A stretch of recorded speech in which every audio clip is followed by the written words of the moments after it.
Hello everyone, नमस्कार सभी को। This is Mahesh Soni, director Mahindra law institute. आज की वीडियो के अंदर हम लोग डिस्कस करने वाले हैं अपने इंडियन कॉन्ट्रैक्ट एक्ट के रैपिड रिवीजन का पार्ट नंबर 2, जो कि सेकंड जो आपका पार्ट है इंडियन कॉन्ट्रैक्ट एक्ट का, जो कि स्टार्ट होता है 124 सेक्शन से लेके आपका लास्ट सेक्शन तक, तो उसको कवर करेंगे। फर्स्ट पार्ट के अंदर जो general principles of the Indian contract act है उसको रैपिड रिवीजन के रूप में मैं कवर कर चुका हूं, तो एक बार जाके उसको भी देख लेना। उस वीडियो की जो लिंक है वो इसी वीडियो के डिस्क्रिप्शन बॉक्स के अंदर आपको प्रोवाइड करवा दी जाएगी। आईपीसी और एविडेंस का पहले से मैं प्रोवाइड कर चुका हूं रैपिड रिवीजन। इसके बाद जो आज कॉन्ट्रैक्ट कंप्लीट हो जाएगा उसके बाद आपका नेक्स्ट कौन सा सब्जेक्ट होना चाहिए, rapid revision Haryana ADA examination that is to be held on 30 July. तो उसके लिए कौन सा नेक्स्ट सब्जेक्ट होना चाहिए एक बार कमेंट करके मेरे को बता देना जरूर। उसके हिसाब से मैं आपको वीडियो प्रोवाइड करवा दूंगा रैपिड रिवीजन की। यानी कि सीआरपीसी है, एक आपका सीपीसी रहता है, सेल ऑफ गुड्स है, पार्टनरशिप एक्ट है, हिंदू मुस्लिम है। हिंदू में से एक सेक्शन है जो सक्सेशन एक्ट है वो रहता है, बाकी सारे कवर कर चुका हूँ मैं। जैसे आपका हिंदू मैरिज एक्ट है, एडॉप्शन एक्ट है, मेंटेनेंस वाला हो गया, या फिर आपका जो एक और एक्ट है, तो उन सारी चीज़ों को मैंने प्रोवाइड करवा रखा है। एक बार आप जाके देख लेना, प्लेलिस्ट के अंदर मिल जाएगा। रैपिड रिवीजन की अलग से एक प्लेलिस्ट बनी हुई है। तो बिना किसी देरी के स्टार्ट करते हैं अपना rapid revision part number 2 of the Indian contract act है। तो देखिए सेक्शन नंबर 124 से स्टार्ट करते हैं, तो जो कि आपका है चैप्टर नंबर 8 से स्टार्ट होती हैं। 124 आपका इंडेमिनिटी के बारे में बात करता है। इंडेमिनिटी मतलब बोले तो कि किसी भी पर्सन का कोई भी अगर नुकसान हो जाता है तो उसकी भरपाई करने की एक तरीके से जिम्मेदारी लेना। अब कोई भी पर्सन जाके ए बी को जाके बोलता है कि अगर आपका कोई भी नुकसान हो जाता है मेरे एक्ट की वजह से या फिर किसी भी थर्ड पर्सन के एक्ट की वजह से, तो उसकी भरपाई जो है मैं करूंगा। तो ये इंडेमिनिटी के रिगार्डिंग आ जाता है। जैसे कि आपका कॉन्ट्रैक्ट ऑफ इंश्योरेंस है, जिसके अंदर बोलते हैं इंश्योरेंस कंपनी की आपका हम लोग इंश्योरेंस कर देते हैं। इन केस आपका अगर किसी भी तरीके के कोई भी नुकसान हो जाता है तो उसकी भरपाई क्या करती है, इंश्योरेंस कंपनी करती है। अब उसी तरीके से कोई भी पर्सन जाके दूसरे पर्सन से एग्रीमेंट कर लेता है कि इन केस अगर आपका कोई भी लॉस हो रहा है ड्यू टू माई एक्ट और एनी अदर पर्सन, तो किसी भी पर्सन के एक्ट की वजह से कोई भी नुकसान होगा तो उसकी भरपाई ये वाला पर्सन कर देगा। That is to be deal with section 124। अब क्या बात करता है कॉन्डक्ट ऑफ इंडेमिनिटी, आपका क्षतिपूर्ति बोलते हैं इंडेमिनिटी को, और वो डिफाइन किया गया है अपने 124 के अंदर। बोलते हैं contract by which one party promises to save the other, मतलब दिस वन, ये पार्टी आपकी प्रॉमिस करती है इस पर्सन को to save the other from the loss caused to him, जो भी इसका नुकसान होगा उससे सेव करने के लिए, by the conduct of the person promisor himself, this is the person promisor, और इस पर्सन के कंडक्ट की वजह से अगर इस पर्सन का कोई नुकसान हो रहा है तो उसकी सेव करने के लिए, मतलब कि भरपाई करने के लिए ये जिम्मेदारी ले रहा है, वो प्रॉमिस करता है। और by the conduct of any other person, या फिर इस पर्सन के अलावा किसी और पर्सन ने एक्ट कर दिया, उन दोनों पर्सन्स के एक्ट की वजह से इसका कोई नुकसान होगा तो ये वाला जो पर्सन है आपका प्रोमिसर वो इसकी भरपाई कर देगा। That is called as the जो आपका कॉन्ट्रैक्ट ऑफ इंडेमिनिटी है। अब इसके अंदर आपके दो पर्सन आते हैं। या तो पर्सन ऐसा रहता है कि मतलब जिसने इंडेमनीफाई कर रखा है, जो बोलता है कि मैं गारंटी ले रहा हूं, मैं आपका क्या करूंगा, इंडेमनीफाई कर दूंगा, एक तो वो पर्सन है। दूसरा जिसकी भरपाई करी जाएगी, मतलब प्रोमिसर और प्रोमिसी है, इनको इस सेक्शन के हिसाब से क्या बोलते हैं, इंडेमनीफायर और इंडेमनीफाइड। जिस पर्सन की इंडेमनिटी भरपाई करी जाएगी वो इंडेमनीफाइड होगा, और जो पर्सन भरपाई करेगा वो इंडेमनीफायर होगा। तो ये है, इसके अंदर आपकी दो पार्टीज आती हैं। उसके बाद आपका गारंटी के लिए आएगा। गारंटी के अंदर तीन पार्टी होती है, 1 2 3, और तीनों पार्टीज आपकी क्या करती हैं, एक पर्सन ये और ये पर्सन, ये दो पर्सन आपके क्या हैं, एक डेटर है और एक आपका क्रेडिटर है, और बीच में पर्सन है जो कि पैसे दिलवा रहा है, इनका लेन देन करवाने वाला तीसरा पर्सन है। अब जिस पर्सन ने पैसे दे रखे हैं उसका नुकसान ना हो, इसके लिए एक गारंटर पर्सन बुलाया जाता है कि अगर कल को उस पर्सन ने पैसे वापस नहीं दिए तो गारंटी कौन लेगा, तो बीच में एक पर्सन आएगा जो गारंटी लेता है कि आपके पैसे अगर वो नहीं देगा तो मैं दे दूंगा। तो इस तरीके की चीजें आपकी गारंटी के अंदर आती है जहां पे तीन पार्टी इन्वॉल्व है। लेकिन जब बात करते हैं अपने इंडेमनिटी की तो इसके अंदर दो पार्टी है। एक ही पार्टी आपकी बोलती है कि मैं आपकी भरपाई कर दूंगा लॉस की, अगर मेरे एक्ट की वजह से या फिर थर्ड पर्सन के एक्ट की वजह से आपका नुकसान होगा तो ये वाला पर्सन आपका भरपाई कर देगा। ये आपका 124 है। नीचे केस दे रखे कमेंट के अंदर, उसको पढ़ लेना एक बार।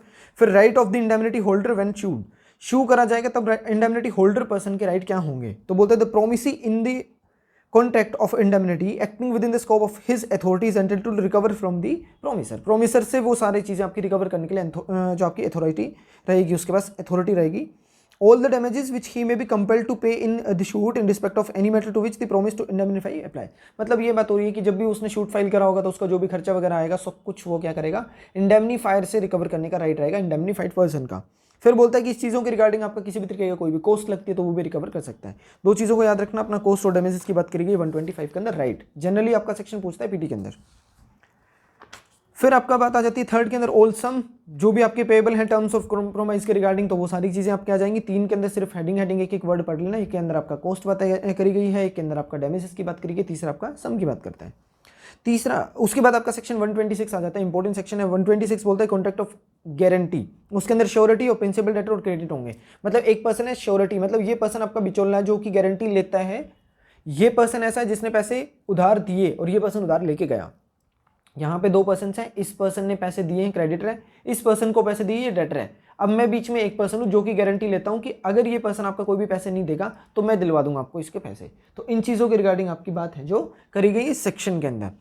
तो अब क्या बोलता है कि a contract of guarantee is a contract to perform the promise और discharge the liability of third person in case of his default. मतलब अगर इस पर्सन ने, अब मैं क्या कर रहा हूं, इस पर्सन को गारंटी देता हूं कि आपकी भरपाई मैं कराऊंगा अगर इस थर्ड पर्सन ने आपको पेमेंट नहीं करी या फिर ये पैसे देने में डिफॉल्ट कर देता है तो मैं आपकी भरपाई करूंगा। तो मतलब यहां पे मैं बोल रहा हूं इस पर्सन को, तो ये वाला जो पर्सन है वो इसको बोलता है कि आपका नुकसान होगा अगर इस पर्सन की वजह से, अगर इसने पैसे नहीं दिए तो उसकी भरपाई क्या करेगा, ये वाला पर्सन करेगा। तो इसके बारे में बात करिए। टू परफॉर्म द प्रॉमिस और discharge the liability of third person. इस पर्सन की लायबिलिटी है जो पैसे लेके गया, लेकिन उसको डिस्चार्ज या फिर परफॉर्म कौन कर रहा है, ये वाला पर्सन कर रहा है। तो इस बारे में बात करी गई है। In case of is default the person who give the guarantee, जिस पर्सन ने गारंटी दी है उसको बोला जाएगा surety. The person in respect of whose default the guarantee is given, इस पर्सन के रिगार्डिंग तो इसको बोलेंगे principal debtor. And the person to whom the guarantee is given, इस वाले पर्सन को हम लोग क्रेडिटर बोलेंगे। इसने पैसे दिए इसको और गारंटी ये पर्सन ले रहा है तो इस पर्सन को बोलेंगे श्योरिटी। ये पर्सन आपका प्रिंसिपल आपका होगा क्रेडिटर और ये पर्सन हो जाएगा आपका प्रिंसिपल डेटर पर्सन आपका।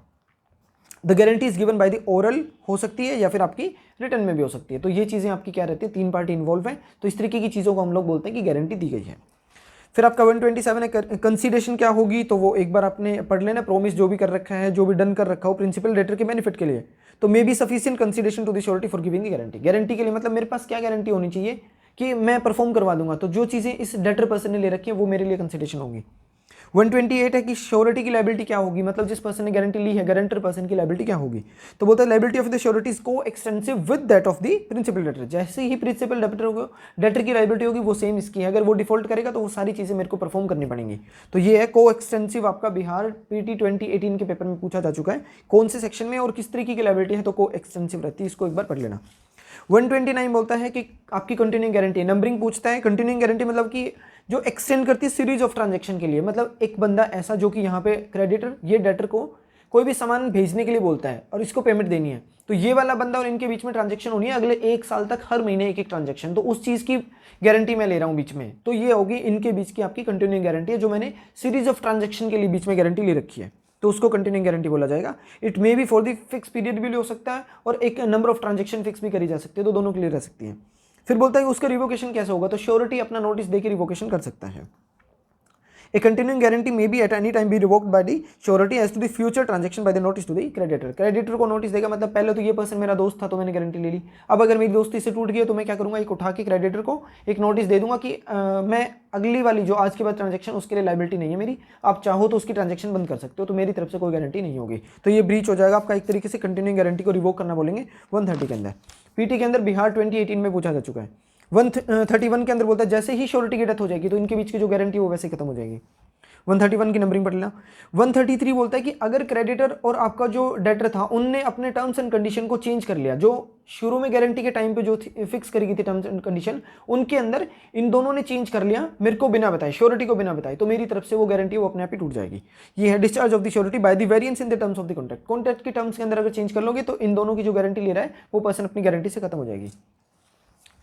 फिर आपका बोलता है कि प्रिंसिपल जो आपका एक तरीके से क्रेडिटर था वो अगर मेरे को डिस्चार्ज कर दे कि फ्री हो जाए आज के बाद आपकी कोई जिम्मेदारी, मैं अपने आप इससे पैसे ले लूंगा, तो भी मेरी ये जो गारंटी है वो आपकी रिवोकेशन हो सकता है, उससे डिस्चार्ज करना बोलेंगे। 135 है क्रेडिटर कंपाउंड्स विद और given time to agree not to sue principal debtor. इसको एक बार पढ़ लेना, ज़्यादा इंपॉर्टेंट नहीं है। 136 ऑल्सो नॉट सो इंपॉर्टेंट। 139 इसको एक बार देख लेना थोड़ा सा ऊपर से। 138 is to be read with section 44 है, effect of the release of one को जॉइंट प्रोमिस है, इसके रिगार्डिंग नंबरिंग पढ़ लेना, बहुत इंपॉर्टेंट नहीं है। 140 right of the surety on payment और द परफॉर्मेंस, तो मतलब कि श्योरिटी के क्या क्या राइट होंगे, तो सब्रोगेशन के राइट यहाँ पे आ जाते हैं, जैसे कि सेक्शन नंबर 92 टीपीए में बता रखा है। तो right against the principal debtor के रिगार्डिंग बता रखा है, ज़्यादा इंपॉर्टेंट सेक्शन नहीं है, ऊपर से एक बार पढ़ लेना, सिंपल लैंग्वेज है, समझ आ जाएगा। पूरा जो सेकंड पार्ट है ना वो बहुत ईजी है, उसके अंदर ऊपर से पढ़नी चीज़ें आपको समझ आती जाएंगी। अब बीच के सेक्शन आपको नहीं पढ़ना है कुछ भी। जनरली एक बार 146 सेक्शन की हेडिंग देख लेना, राइट अगेंस्ट द कोश्योरिटी के बारे में बात कर रहे हैं। 147 ज़्यादा इंपॉर्टेंट नहीं है। 148 बेलमेंट पे आ जाते हैं। बेलमेंट के अंदर क्या चीज़ है, जनरल लैंग्वेज के अंदर समझे तो किसी भी पर्सन ने किसी भी पर्सन को कोई प्रॉपर्टी ट्रांसफर कर रखी है और ये पर्सन इसको वापस लौटा देगा जब जिस पर्पज़ के लिए ये सामान लेके गया था वो पर्पज़ पूरा हो जाएगा। मतलब सपोज एडीए का एग्जाम है और इस पर्सन के पास गाड़ी है, इसका पेपर नहीं है, और ये वाला जो पर्सन है वो एडीए का एग्जाम देने के लिए चंडीगढ़ जाना है, गाड़ी मांग के लेके गया, तो ये जो गाड़ी इसको ट्रांसफर करेगा इसको बोला जाएगा कि आपने बेलमेंट में वो प्रॉपर्टी इसको दी है। और इस पर्सन का जब ये पर्पस पूरा हो जाएगा तो क्या करेगा, इसको वापस कर देगा। इसको भी वापस कर सकता है या फिर इसकी बताई गई डायरेक्शन के हिसाब से भी ये बंदा किसी तीसरे पर्सन को भी प्रॉपर्टी है जो ट्रांसफर कर सकता है। तो ये बेलमेंट का बोला जाता है। अब क्या बोलता है बेलमेंट आपका चैप्टर नंबर 9, बेलमेंट बेलर और बेली, मतलब जिस पर्सन ने प्रॉपर्टी ट्रांसफर करी है, owner of the car is the bailor and to whom the property is transferred is called as the bailee person. The bailment is a delivery of the goods by the one person to another, इस person के द्वारा इसको transfer किया जाएगा for some purpose upon the contract that they shall when the purpose is accomplished be return और otherwise disposed of according to the direction of the person delivering them. जिस भी person ने आपकी प्रॉपर्टी ट्रांसफर करी है उसकी direction के हिसाब से ये बंदा आपका पर्पस पूरा होने के बाद प्रॉपर्टी आगे ट्रांसफर करेगा किसी और को या फिर वापस इसी को देकर जाएगा। जब वो पर्पस जिस पर्पस के लिए गुड्स लेके गए तो वो पूरा होगा तो प्रॉपर्टी वापस दे देगा। The person delivering the goods is called as the bailor, ये पर्सन जिसने प्रॉपर्टी इधर दी है ये बेलर होगा और जिसको प्रॉपर्टी दे रखी है ये पर्सन आपका क्या होगा, बेली कहलाएगा। तो यही है एक्सप्लेनेशन, एक बार देख लेना, ज़्यादा इंपॉर्टेंट नहीं है। उसके बाद आपकी बेलमेंट की जनरल कंडीशन दे रखी है, एसेंशियल कंडीशन क्या होगी, तो बोलता है one of the requirement of bailment is delivery of the goods to the bailee, मतलब यहाँ से प्रॉपर्टी इधर ट्रांसफर होनी चाहिए, ये एसेंशियल कंडीशन है। अगर delivery of the possession of the bailee to is the sine qua non, sine qua non बोलता है कि without which it could not be, मतलब कि प्रॉपर्टी को बिना ट्रांसफर करे आपका एक बेलमेंट का कॉन्ट्रैक्ट आपका एग्जिस्टेंस में नहीं आ सकता है। तो change of position is the necessary condition for the purpose of bailment है। तो ये केस आपका बता रखा है, इसको एक बार पढ़ लेना। 149 बोलता है delivery to the bailee how made, किस तरीके से ये प्रॉपर्टी ट्रांसफर कर सकता है, तो एक्चुअली डिलीवर कर सकता है, इसको भी बोल सकते हैं। तो delivery to the bailee may be made by doing anything which the effect of putting the goods in the possession of the intended bailee. Intended bailee ये है, इसकी पोजीशन में वो गुड्स डालने के लिए कुछ भी काम कर देना अपने आप में क्या होगा, डिलीवरी बोली जाएगी। और of any other person authorise to hold them on his behalf, या फिर इसके बिहाफ पे अपने एजेंट को भेजा किसी बीच वाले पर्सन को, वो प्रॉपर्टी इसको दे देगा तब भी मानी जाएगी आपने ओनर को दे दिया। तो ये भी आपका क्या रहेगा, एक्चुअल डिलीवरी है, डिलीवरी करना 149। 150 बोलता है बेलर की ड्यूटी क्या है, to disclose the fault in the goods fail, जो भी चीज़ आपकी यहाँ से बेल करी जा रही है, अब अगर उस गुड्स के अंदर कोई कमी है तो वो इसको बतानी पड़ेगी। सपोज गाड़ी जब आपने ट्रांसफर करी तो गाड़ी के अंदर आपने ओवर स्पीड के रिगार्डिंग आपने बता दिया कि 120 के बाद इसका इंजन में दिक्कत आ रखी है, उसके स्पीड मत चलाना, उसके ज़्यादा 4 बंदों से ज़्यादा मत बिठा के लेके जाना, बाइक दे रहे हैं तो बोले 2 से ज़्यादा आप ट्रिपलिंग मत करना, गाड़ी की दिक्कत है। तो इस तरीके के फॉल्ट जो भी होंगे ये पर्सन की ड्यूटी बनती है इसको बताने की। तो 150 यही बोल रहा है, the bailor is bound to disclose to the bailee fault in the goods bailed of which the bailor is aware, जिस चीज़ के रिगार्डिंग बेलर को पता है वो तो इसको बताएगा। अब अगर पता हो तो नहीं बताता तो फिर इसकी कोई जिम्मेदारी नहीं, कल को खराब हो जाती है जो चीज़। Of which material interfere with the use of them और expose the bailee to the extraordinary risk, और if it does not make such disclosure, अगर वो जानबूझ के इस तरीके की डिस्क्लोजर नहीं करता है, he is responsible for the damage arises to the bailee directly from such fault, उसके फॉल्ट की वजह से अगर इस बेली का भी कोई नुकसान हो गया तो भी इसकी भरपाई यही करेगा। गाड़ी का नुकसान होगा तो ये खुद भरेगा, लेकिन अगर इसके बिना बताने से फॉल्ट की वजह से इस बेली की भी कोई नुकसान हो जाता है तो ही ये पर्सन आपका, तो भी क्या होगा, इसकी लायबिलिटी रहेगी। तो ये 150 है। उसके बाद नीचे की चीज़ों को पढ़ लेना, इलस्ट्रेशन पढ़ोगे, बी इंपॉर्टेंट है, आराम से समझ आ जाएगी। 151 बोलता है care to be taken by the bailee, अब जब बेली आपकी गुड्स को लेके जाएगा इस ओनर की तो उस चीज़ का ध्यान इस तरीके से रखेगा जैसे वो अपनी खुद की चीज़ का ध्यान रखता है, तो वैसी ही ड्यूटी रहेगी बेली पर्सन की। तो बेलमेंट के अंदर जो भी आपकी केसेस होंगे, the bailee is bound to take as much of the care of the bailed goods as the man of the ordinary prudence, एक नॉर्मल आदमी ध्यान रखता है उतना रख सकता है, और under similar circumstances take of his own goods at the same bulk quality and value as the good bailed, जो भी चीज़ आपकी ध्यान रखी गई है क्वालिटी के रिगार्डिंग है, वैल्यू के रिगार्डिंग, तो जैसे अपनी चीज़ का ध्यान रखता है वैसे ही इस बंदे की चीज़ का भी ध्यान रखते हैं। जनरली ऐसा लोग करते नहीं है, दूसरे की गाड़ी मांग के लेके जाएंगे, गड्ढे के अंदर कहीं पे भी हो रही स्पीड में ओवर स्पीड करेंगे, लेकिन ऐसा नहीं करना चाहिए। एक तरीके से बेली की तरीके से आपको ध्यान रखनी चीज़ को, जैसा भी आपका दिया गया है वैसी ही चीज़ उसको वापस लौटानी चाहिए, पर्सनल सजेशन भी है। 152 बोलता है कि not liable for the loss of the things bailed, जो भी चीज़ उसको दी गई है अगर उसका कुछ भी लॉस हो जाता है जिसका, तो उसके लिए इसकी लायबिलिटी नहीं है। क्या चीज़ बोल रहा है, the bailee in the absence of any special contract is not responsible for the loss, destruction और deterioration of the goods bailed if he has taken the amount of the care if describe in section 151। 151 के अंदर बताया गया जो उतना भी care taking था उतना रखने के बाद फिर भी अगर कोई नुकसान हो जाता है उसके लिए ये पर्सन आपका लायबल नहीं होगा। 153 बोलता है कि बेलमेंट आपका खत्म हो जाएगा, उसका कॉन्ट्रैक्ट टर्मिनेट हो जाएगा। अगर आपने जिस पर्पज़ के लिए गाड़ी दी थी वो पर्पज़ के लिए काम यूज़ ना करके कहीं और यूज़ कर रहे हो, मतलब आपने बोला चंडीगढ़ एग्जाम दे के आना है तो आप मेरे को गाड़ी दे दो, और इस पर्सन को दिल्ली जाना था लेकिन फिर भी वो इसको गाड़ी दे देता कि आपका एग्जाम जरूरी है, और ये पर्सन दिल्ली जा रहा है, किसी और की गाड़ी मांग के लेके गया। अब दिल्ली जाने के बाद इस पर्सन को पकड़ लिया कि आप तो मेरी गाड़ी दिल्ली कैसे लेके आए, आप तो बोले चंडीगढ़ लेके आऊँगा, तो वहीं पे वो गाड़ी उसकी क्या करेगा, छुड़वा लेगा। मतलब आप बोल के तो गए थे चंडीगढ़ पेपर देने, मिले कहाँ हो, दिल्ली में, तो क्या हो रहा है कि जो पर्पस आपने बताया उसके कॉन्ट्रेरी आपने एक्ट कर दिया, तो वहीं पे आपका टर्मिनेशन हो जाएगा कॉन्ट्रैक्ट के रिगार्डिंग। तो प्री मैच्योर टर्मिनेशन बोला जाता है सेक्शन 153। 154 को एक बार जनरली पढ़ लेना कि अनऑथोराइज यूज जो आप कर रहे हो, भी पर्पस यूज करने का था पेपर के लिए आपका, कि पेपर के लिए यूज कर रहे हैं लेकिन आप सवारी ढो रहे हो, उसके अंदर इस तरीके से आप यूज कर रहे हो, या फिर अपना घर का कोई सामान खींचने के लिए आप यूज कर रहे हो, तो वो भी आपका टर्मिनेशन हो जाएगा। 155 है कि इफेक्ट ऑफ दी मिक्सर, अगर आपने बेल करी गई जो भी गुड्स थी उनको अगर मिक्स कर दिया तो फिर आपकी लायबिलिटी क्या होगी, तो उनको अलग करने की जो रिस्पॉन्सिबिलिटी उसी पर्सन की रहेगी। एक बार जनरली पढ़ लेना। 156 फिर वही है कि बिना उसकी कंसेंट के अगर आपने मिक्स कर लिया तो, और 157 ये तीनों चीज़ें मिक्सर के रिगार्डिंग बताई गई, इनको एक बार पढ़ लेना। फिर आपका बोल रहा है कि लेंट अगर आपने ग्रेचुइटीसली कर रखा है तो उस केस के अंदर आपकी रिस्टोरेशन करनी पड़ेगी गुड्स को, 159 नंबरिंग है। 161 है कि रिस्पॉन्सिबिलिटी क्या होगी बेली की जब आपका ड्यूली रिटर्न नहीं करे जाती, तो उस केस में if by the fault of the bailee, bailee की फॉल्ट की वजह से the goods are not return, अगर इसको रिटर्न नहीं होती है, delivery tender at the proper time, तो he is responsible to bailor for the any loss. अगर कोई भी लॉस हो जाता है तो वो बेलर के लिए उसकी रिस्पॉन्सिबिलिटी होगी, इस पर्सन की वो लॉस उठाएगा। 162 बोलता है termination of the gratuitous bailment by the death, अगर उसकी डेथ हो जाती है तो वैसे ही खत्म हो जाएगा। टर्मिनेशन बाय डेथ आपका 162 है। 164 नंबरिंग निशान कर लो, याद कर लेना। 167 पढ़ लेना, 168 पढ़ लेना, 169 पढ़ लेना। राइट ऑफ दी जो आपके फाइंडर ऑफ गुड्स है तो उसके रिगार्डिंग 168 है, 71 सेक्शन और 169 ये सारे एक साथ हैं। 170 नंबरिंग याद करने की, बेली का पर्टिकुलर लियन कौन सा सेक्शन है, तो 170 है। अनपेड सेलर जो पर्सन आपका सेल ऑफ गुड्स के सेक्शन 45 में दे रखा है उसके राइट दे रखे हो तो लीन के, तो 46 के अंदर, 47 के अंदर, 48 के अंदर, तो उस तरीके के राइट की बात कर रहा है। बेली के भी कुछ राइट होते हैं, तो लीन करने का राइट है, मतलब उसको कब्जा रखने का राइट है बेली का, मतलब जो पर्सन प्रॉपर्टी लेके गया था उसका राइट होगा प्रॉपर्टी के ऊपर कब्जा रखेगा जब तक उसका नुकसान की भरपाई नहीं करते तब तक। 171 नंबरिंग पढ़ना है कि जनरल लीन है किस किस का दे रखा है, बैंकर का, फैक्टर्स का, वॉरफिंगर का, जो भी अटॉर्नी है उनका, और जो आपके पॉलिसी ब्रोकर हैं उन सबके राइट रहेंगे, तो उनका जनरल लीन 171 है। 172 आपका बात करता है गिरवी रखना प्रॉपर्टी को, जैसे 58 आपका टीपीए के अंदर दे रखा है इमूवेबल प्रॉपर्टी को, वैसे ही सेक्शन नंबर 172 प्लस बात करता है अपनी मूवेबल प्रॉपर्टी को गिरवी रखना। अब गिरवी रख के आप उसके बदले में कुछ पैसे लेके आ रहे हो, तो उन चीज़ों की बात कर रहा है, मतलब कि किसी चीज़ को, प्रॉपर्टी को पैसे के बदले में आपने क्या करा, सिक्योरिटी के तौर पर रखा हुआ है, तो ये movable property that to be deal with under section 172। अब जिस पर्सन ने प्रॉपर्टी रखी वो पर्सन पाउनर, और जिसके पास रखी गई प्रॉपर्टी वो पाउनी होगा, जैसे कि आपका मॉर्गेजर और मॉर्गेजी होता है, यहाँ पे क्या है, पाउनर और पाउनी बोला जाएगा।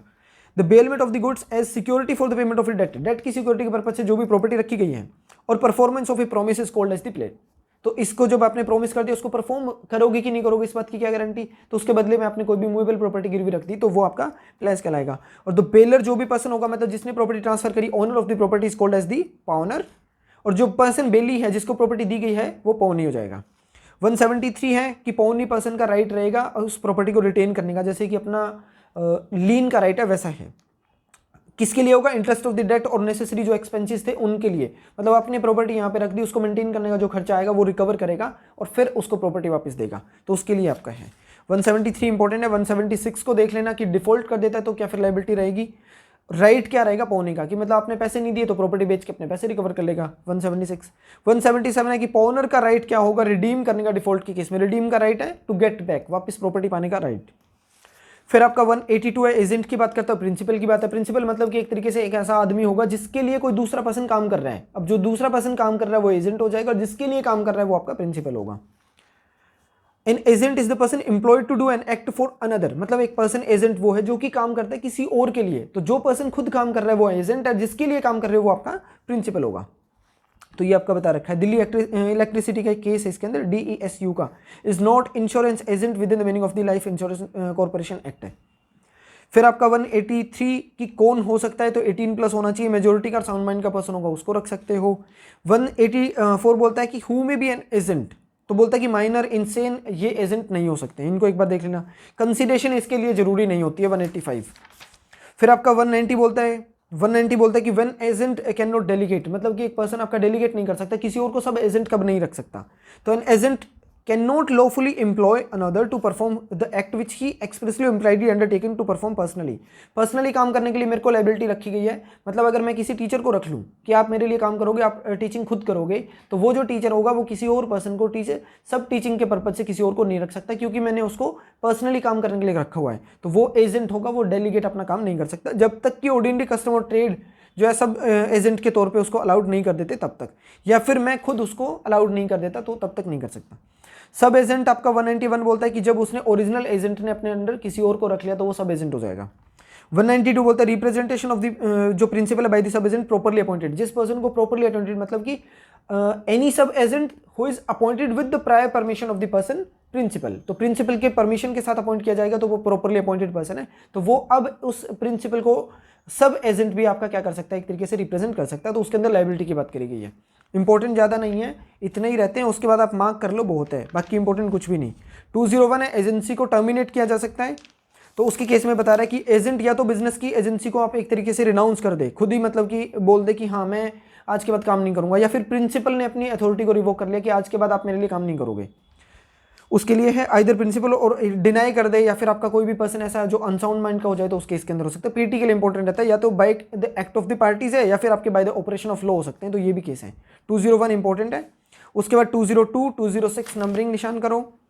उसके बाद 213 है कि एजेंट के अकाउंट की बात करी गई है, तो बोलता है an agent is bound to render the proper account to his principal on the demand. जब भी वो उसका प्रिंसिपल डिमांड करेगा तो प्रॉपर अकाउंट जो भी आपने तैयार करेगा वो सारा का सारा डिस्क्लोज करोगे प्रिंसिपल को। 213 के बाद 221 नंबरिंग याद करो। 230 agent can not personally enforce nor to be bound by the contract on behalf of the principal. Principal के बिहाफ पे जब एजेंट कोई भी कॉन्ट्रैक्ट करके आएगा तो उसके लिए उस एजेंट को पर्सनली लाइबल नहीं किया जा सकता, as like the vicarious liability the person one person is liable for the act of the another person. तो ये चीजें यहाँ पे अप्लीकेबल नहीं होगी, प्रिंसिपल खुद लाइबल होगा जो भी एक्ट अगर आपका कोई भी कर देता है, मतलब कि principal is liable for the act of the agent है, वाइकेरियस लाइबिलिटी यहाँ पे लाइबल हो जाएगा। तो यही चीज आपकी बताई गई है 230 सेक्शन के अंदर।